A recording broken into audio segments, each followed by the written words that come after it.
আসসালামু আলাইকুম রহমতুল্লাহি ওবরকাতু। সম্মানীয় দর্শক, আজকে আমরা ৩য় নম্বর ক্লাসে আলিফ খালি, বান নিচে ১ নুক্তা, তার উপরে ২ নুক্তা, এইগুলো শিখব।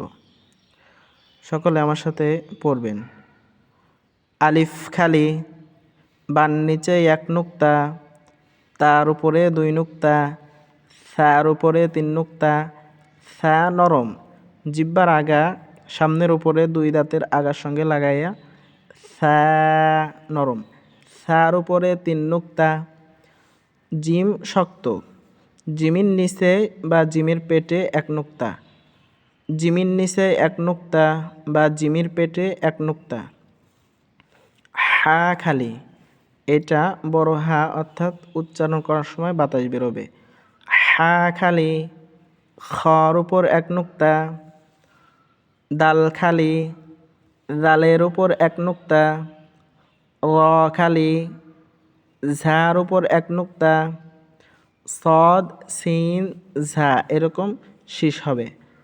ঝার উপর ১ নুক্তা। সিন খালি, শিনের উপর ৩ নুক্তা। সদ খালি, বদের উপর ১ নুক্তা। ত খালি, জর উপর ১ নুক্তা।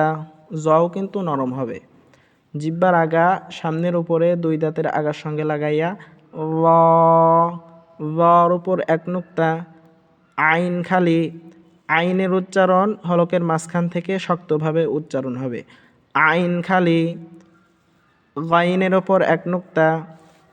ফার উপর ১ নুক্তা। কফের উপর ২ নুক্তা।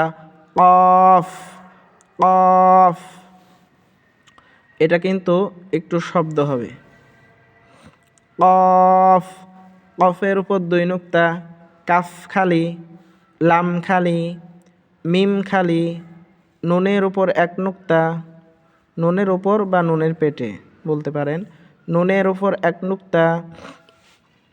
ওয়াও খালি, হা খালি, হামজা খালি, ইয়া খালি বা ইয়ার নিচেই ২ নুক্তা দিলেও হয়।